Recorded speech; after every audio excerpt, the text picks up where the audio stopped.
Jadi apa tips pertama untuk bisa melebarkan sayap seperti Mas Gayu itu syarat pertama harus punya istri arsitek. Akhirnya yang lagi growing up itu salah satu perusahaan kontraktor. Berproses itu kan Mas Gayu punya bisnis serumah sama cari tahu. Nah itu Langsung Sumbernya di situ jadi. nggak mau nerima, orang nggak mau datang lagi.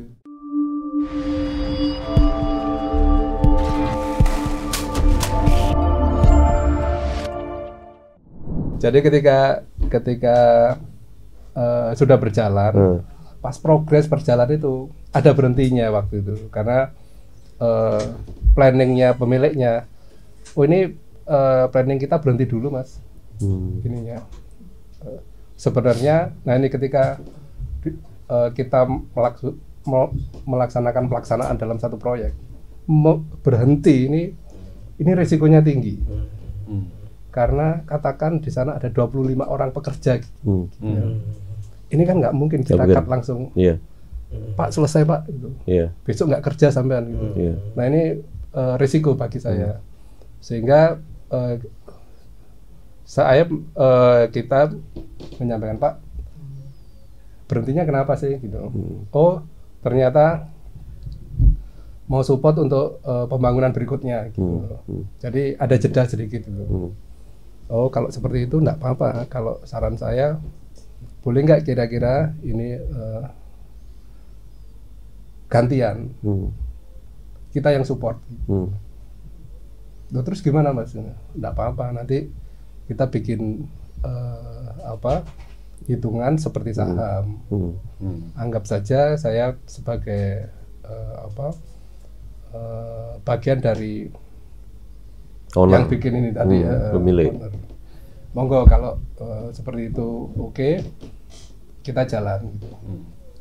Ya alhamdulillah pemiliknya juga kalau seperti itu enggak apa-apa, supaya bisa langsung berjalan gitu. Karena kita punya target ininya mulainya. Oke, akhirnya jalan. Mulai dari situlah ternyata ada celah sebenarnya ketika kita bekerja. Hampir kalau selama saya bekerja 20 tahun ya, hampir 20 tahun ya. Anggap saja saya lulus 20, sekarang 23, berarti 23 tahun. Kita selalu berhubungan sama orang-orang yang katakan bisa menjadi potensi untuk teman berpartner sebenarnya. Gitu ya. Iya, karena ketika kita menyampaikan itu dan oh ternyata bisa ya, dan sampai sekarang gitu loh. Menurut saya malah sebuah bisnis itu tidak harus korelasi linear sama pekerjaan kita. Katakan kalau kita sama-sama arsitek, ini ada Mas Carlson, Mas Andi, Mas Papi, sama saya, ayo bikin konsultan. Biasanya nggak seru, nggak seru gitu. Karena sesuatu apa yang menjadi ingin gitu loh. Kita sehari-hariannya ngomongnya Hal yang sama. arsitek, ya sekali-kali ayo kita ngomong tahu aja wes gitu. Mungkin kan sesuatu yang lain jadinya gitu. Jadi kalau kita sama-sama satu linear, ilmunya nggak harus bisnisnya satu linear. Supaya apa? Supaya penyeimbang itu tadi. Dari situ, oh ternyata potensi setiap klien punya potensi untuk kita ajak setelah masa kita bekerja tugas dari para klien itu masih bisa berpotensi untuk kita ajak berbisnis bersama.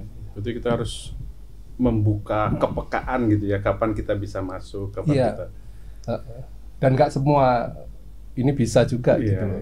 Kesannya kan kita kayak mencari-cari, jadi nggak usah mencari karena kesempatan itu datang gitu. Gitu ya. kalau yang cerita tahu tadi mas, Cari tahu ya. Nah kalau cari tahu itu sebenarnya mulainya COVID mas. COVID itu kan sebenarnya kalau kita mau berpikir positif ya. Mau mas, mau. Pasti mau. Karena saya bekerja, istri saya bekerja. Berarti kan kita bertemunya kalau nggak weekend sama selepas jam 5 atau jam 6. Habis itu pagi kita ketemu bekerja lagi. Covid itu sebuah impian yang sebetulnya kalau kita mikirnya waras ya. Iya. Kita ketemu, kita masih bisa bekerja, istri kita yang selama ini bekerja di perusahaan di kampus itu bekerjanya di rumah. Berarti kan kita berkumpul, dan dengan kita berkumpul ini kan akan banyak ini manfaatnya. Sehingga itu yang dulu sebenarnya konsep mau bikin itu sudah lama gitu, hanya nggak sempat gitu, nggak sempat. Terus pas COVID ini betul-betul dicoba gitu. Ya pertamanya jalan dulu. Jadi ketika pagi itu, karena yang mengelola kan istri ya, ini kan yang kayak daftar di GoFood ya kayak gitu. Yang daftar dia ini ya. Jadi kan pagi itu di registrasi, siang itu sudah ada pembelinya yang pesen gitu. Wah kaget itu, packaging belum siap, ini belum siap. Wah. Tapi dari situ kita juga kita jadi belajar. Pertamanya paket kecil gitu loh, ya. Satu paket, satu kotak harganya 15.000 sampai 20.000 gitu. Karena kan tahu gitu. Mindset kita masih tahu itu ya gorengan aja 5.000 ya tahu ya gitu. Udah setelah itu jalan beberapa bulan gitu, kita mulai review. Sebenarnya kita harus membangun brand. Walaupun jual tahu ini, tapi harus membangun brandnya. Oh iya, pasti bisnis kan gitu. Jadi kita coba gini,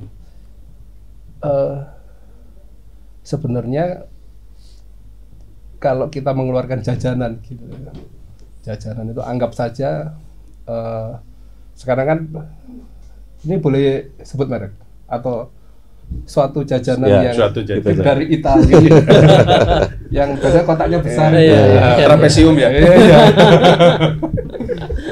Kotaknya besar itu sebagai simbol bahwa ini ini pasti isinya A gitu. Isinya P. dan hanya golongan tertentu yang bisa beli. Ini yang kita harus punya mindset. Kita harus berani setara, menyetarakan itu. Meskipun itu gorengan lokal ya, tapi mindsetnya sama seperti itu tadi. Jadi kita coba bikin. Di sini darah arsitekturnya berperan. Kita bikin, berarti wadahnya harus sama. Gitu. Harus kita bikin kotak yang sama. Seperti itu, warnanya harus hitam, karena hitam itu lambang sebuah sesuatu elegan. Gitu.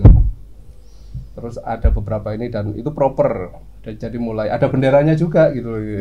Jadi kalau ditusuk itu ada benderanya, cari tahu gitu.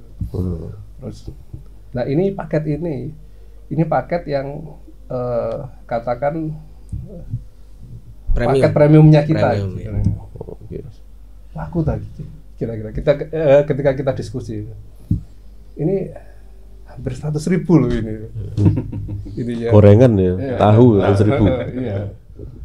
Tapi kita yakin bahwa itu juga sama, openan.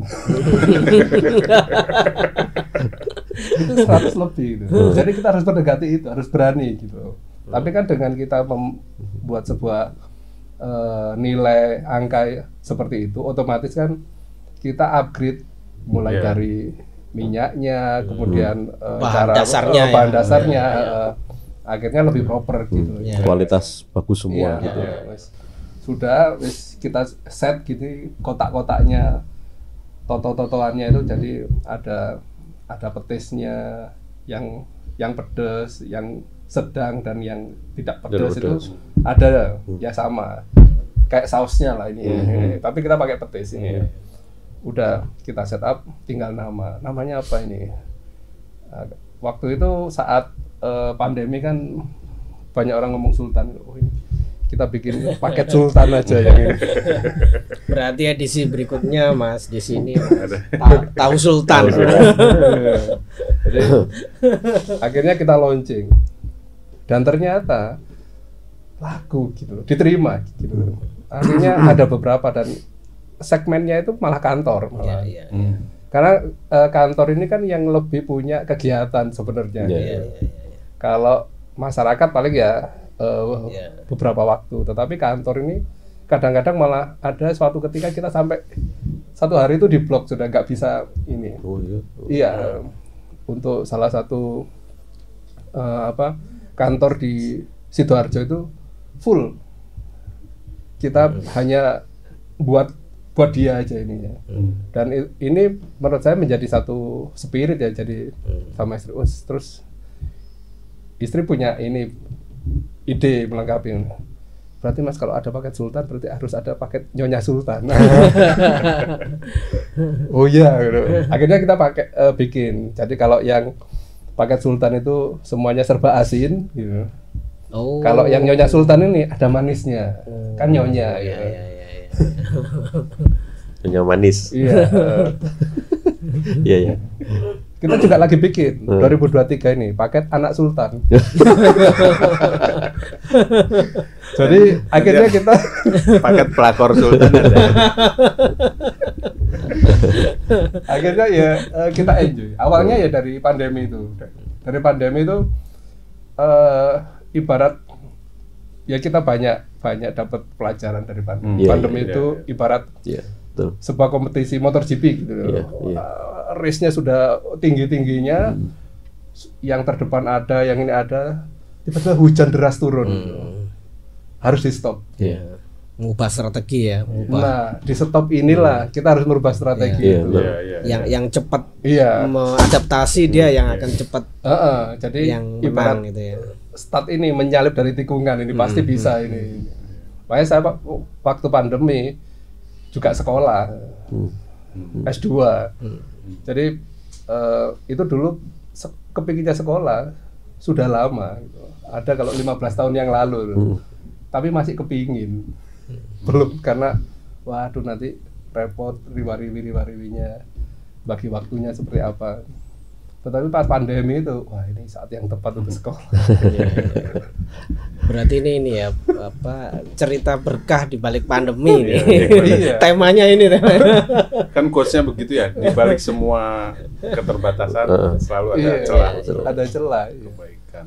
Menurut saya pandemi itu tadi kita banyak berkumpul sama keluarga yang kadang-kadang ada kan waktu saat pandemi itu ada satu kabut, kemudian rebahan, gitu. Kaum rebahan, bosan, gitu. mager. Berarti kan sebenarnya dulu waktu ketika bekerja nggak ada waktu untuk itu malah. Nggak ada waktu. Sekarang dibebaskan, wes kamu bekerja di rumah. Nah, kok mager gitu. Itu kan berarti kita itu didesain katanya pengen bebas. Ketika dibebaskan karbu biye gitu. Dan ternyata pas pandemi kok malah banyak yang bisa kita kerjakan ya daripada pas bukan pandemi. Iya. Justru membuka banyak ini ya. Kayak kita dipaksa untuk berpikir gitu loh Mas. Ini kira-kira apa yang bisa dikerjakan. Ya betul. Itu tadi menurut saya analogi MotoGP tadi menarik. Ini habis hujan deras kan harus yang paling cepat merespon itu ya, beradaptasi dengan kondisi itu dia yang menang ya. Kan ada yang maksa kan kalau MotoGP maksa karena dia sudah jauh gak kelem ganti, mau lap terakhir malah jatuh. Akhirnya enggak gripnya nggak dapat. Iya. Jadi seru sih ininya. Ya, jadi berkah pandemi itu kalau di keluarga kita itu tadi ada banyak beberapa kegiatan-kegiatan yang dulunya kita anggap dulu impian jadi kenyataan.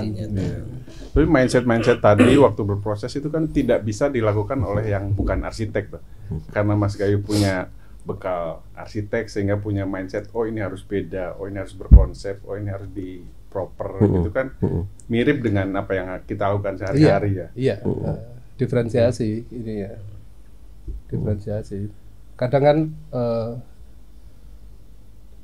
sebenarnya kenapa kita harus takut head to head gitu ya dengan merek-merek ternama gitu. Sebenarnya walaupun barangnya sama, tapi kalau standar di dalam penyajiannya itu kita upgrade, orang akan menganggap itu sebuah nilai yang mereka nggak eman mengeluarkan angka gitu, karena nilainya cukup gitu. Selama ini kan kadang kita hanya melihat sebagai angka gitu loh, tetapi kita lupa bahwa sebuah nilai untuk orang bisa menerima itu mereka berpikir nilainya worth it apa enggak gitu loh. Oh kalau ini worth it, berarti orang akan pasti bisa menerima gitu. Harus berani mengupgrade itu tadi. Mas, kalau misalnya nih ke depan bisnis cari tahu serumah berhasil naik terus, lalu bagaimana dengan Gursiji-nya? Itu kan darah dagingnya Mas Gayu, itu gimana kalau ternyata ini tertinggal jauh gitu? Apa yang akan Mas Gayu lakukan gitu?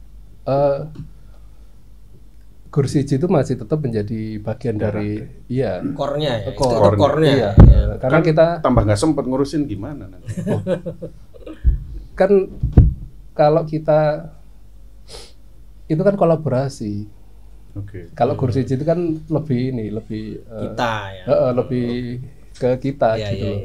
Jadi tidak mungkin ditinggalkan. Tidak mungkin, tidak mungkin. Bisanya diestafetkan gitu. Ini kan ya. Iya. Kan saya berumur 47 ya. Anak saya yang barep sudah mau kuliah gitu. Ya saya akan persiapan estafet itu tadi. Mindset saya harus ke sana ini, harus ada yang meneruskan. Apapun itu, walaupun nggak jadi arsiteknya, tetapi jadi bisnis plan-nya gitu. Nggak harus arsitek terus harus anaknya arsitek enggak harus. Jadi dia justru mengembangkan mengembangkan ya. Sekolah bisnis nggak apa-apa gitu. Ini kan katakan kayak Sahadid ya. Sahadid berpulang kan nggak mati, masih jalan ya. Masih jalan karena bisnisnya gitu. Ini. Ya sama seperti sistemnya ya. Tinggal kita kan apapun kayak Gursiji, kita mendesain itu kan bagian dari hobi ya. Hobi kita di sana gitu. Jadi kita nggak bisa kalau kita harus tidak memikirkan itu, malah feel-nya nggak dapat gitu. Iya. Konon katanya arsitek sejati itu tidak akan pernah pensiun. Ini malah jadi nanti kursinya bisa lebih selektif memilih klien ya. Pilih-pilih. Sorry Rek. Karena sudah sudah hanya khusus saja yang diterima. Yang punya visi gini aja baru kita kerja. Ya itu ada sisi positifnya nanti kira. Ya. Oke. Ya mungkin ada pesan dari Mas Gayu buat adik-adik Mas. Jadi mungkin ya kita kan membuka spektrum ya, bahwa ya menjadi arsitek juga bisa loh, nggak harus ya hanya arsitek saja ya. Anda punya hobi yang lain atau pemikiran yang lain, bahkan nggak ada kaitannya sama arsitektur ya nggak apa-apa juga. Seperti yang sampai contohkan ya, monggo buat adik-adik. Sebenarnya apapun profesi kita ya, apapun itu ya. Kalau kita fokus dan kita tahu bagaimana cara membangun skill kita gitu, dan membangun pengertian tentang proses, itu apapun akan menjadi bagus, menjadi baik. Yang kadang-kadang tidak pas ketika antara keinginan membangun skill tapi tidak diimbangi dengan pengertian tentang sebuah proses. Ini yang jadi tidak seimbang. Artinya tidak ideal. Sesuatu yang ideal itu membangunnya pasti harus pas. Gitu. Ideal terbangun karena sesuatu yang betul-betul ideal. Jadi kita harus tahu prosesnya. katakan Pak Andi Rahman sama Pak Karlson membangun bisnisnya berapa tahun gitu. Berarti kan itu yang jadi tolak ukurnya. Kalau membangun bisa sebesar itu butuh waktu berapa? 10 tahun ya sampean ya? 15-an. 15 tahun. Berarti durasinya 15 tahun. Tapi dalam masa 15 tahun itu kita harus punya checkpoint-checkpointnya. Checkpoint-checkpointnya itu hanya memastikan bahwa kita itu tumbuh dan berkembang sesuai dengan 4 sehat 5 sempurna lah katakan. Grafik pertumbuhannya itu kita harus punya gitu loh ini. Bahwa ini grow-nya nggak sehat ini, harus tahu. Tidak hanya arsitek, tidak hanya membangun bisnis konsultan, itu tidak sekedar tentang mendesain. Banyak yang lebih hebat gitu ya, yang skill desainnya lebih bagus, tetapi tidak diimbangi dengan skill dalam memahami sebuah proses. Ini tidak seimbang, artinya tidak sabar gitu. Dan ketika tidak sabar akan menimbulkan satu hal yang ketidaknyamanan baik dari lingkup sekitar kita maupun klien kita gitu. Artinya pasti kan struggle, proses struggle itu pasti ada gitu. Ibarat sebuah perkembangan metamorfosa gitu ya. Ya pertama ular gitu. Ular itu sesuatu yang jarang orang, indah sekali ya warnanya, bulunya keren sekali, itu jarang gitu. Mesti yang dilihat sesuatu yang menjijikkan. Tetapi itu sebuah proses. Artinya ketika proses itu jangan lama-lama gitu. Untuk menjadi kepompong dan menjadi kupu-kupu gitu.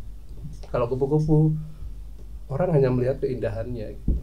Tapi proses struggle-nya dia ketika dia menjadi proses sebelumnya nggak ada yang mau melihat ya, karena jijik tadi ya. Padahal di situ justru proses yang pentingnya di sana gitu. Tapi celakanya generasi sekarang isunya katanya generasi yang ingin semuanya serba instan. Gak mau berproses katanya. Karena mie instan ya Bang. Sesuatunya serba instan. Ya tapi instan pun saat ini juga ada prosesnya juga kan. Walaupun itu instan, semua pasti ada paradigmanya bergeser tiap periode ke periode.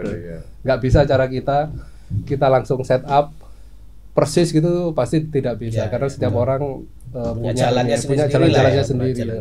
Gursiji itu kan bukan berarti nama kita yang paling di antara yang gitu, enggak gitu. Gursiji itu lebih ke refleksi bahwa sebenarnya Tuhan menciptakan kita itu tidak ada copy paste.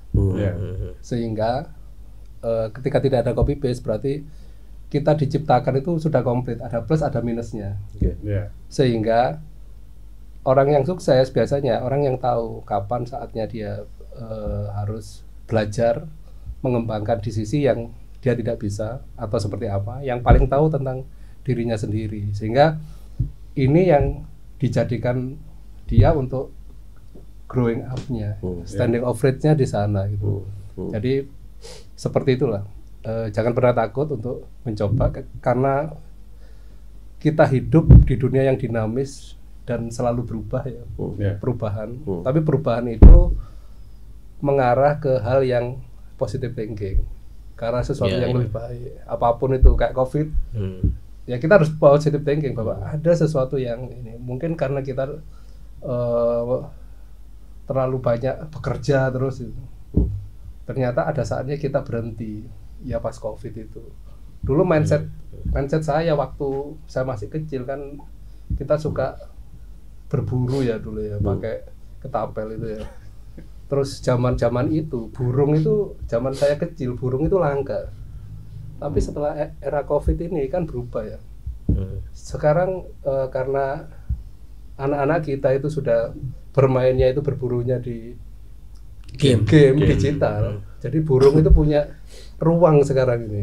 Bahkan di rumah saya itu ada perkutut, ada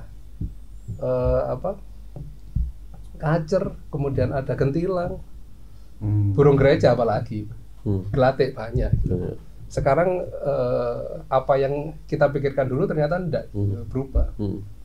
Saya termasuk generasi yang suka eranya korporasi minumannya. Karena zaman dulu itu ini ya sesuatu yang ini. Sogem. Oh.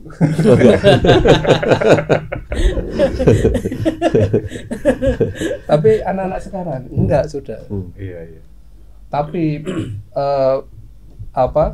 ininya anak sekarang tantangannya adalah konsumsi gulanya tinggi. Ini juga perlu kita ini. Jadi itu tadi skill dan proses. Dan tadi kolaborasi tadi Mas ya. Jangan takut berkolaborasi Jangan ya. takut. Karena saling mengisi tadi Betul, ya. saling mengisi. Kita ketemu partner yang bisa mengisi kelemahan kita sehingga Betul. bisa optimal. Betul. Jadi kita tidak harus sendiri. Sudah bukan eranya kalau kita pinter sendiri, juara satu sendiri gitu. Enggak. Tetapi bagaimana kita bisa membangun kolaborasi menjadi dari saya menjadi kita, dari aku menjadi kita. Jadi kolektif ya. Iya, kolektif. Indonesia maju kan harus dengan kolektif, bukan dengan sendiri. Sendiri. Ya. Oke. Oke. Terima kasih loh Mas Gayuh. Waduh, Terima kasih banyak. luar biasa. Sharing-sharingnya. Ya, baik kalau gitu Mas Gayuh, terima kasih banyak buat sharing pengalamannya. Banyak sekali yang bisa saya terutama pahami dari pengalaman Mas Gayuh tadi. Saya bulan lalu ikut seminar bisnis, dengar penjelasan Mas Gayuh ini saya nemu jawabannya gitu. Oh, berarti harus begini gitu. Ya, Mas Papi desain and build juga ya? Hah? Desain and build juga. Iya. Ya, semoga kita semua bisa mendapatkan sesuatu sesuatu inspirasi atau apalah dari pengalaman dari rekam jejak Mas Gayuh di bidang bisnis ini. Baik, kalau gitu saya akhiri, tapi jangan kemana-mana. Sesi berikutnya kita akan bicara mengenai IAI. Ya, oke. Saya akhiri untuk sesi ini. Wassalamualaikum warahmatullahi wabarakatuh. Waalaikumsalam. Terima kasih Mas Gayuh. Luar biasa ya. Tadi nemunya bukan cari tahu tapi nemu tahu.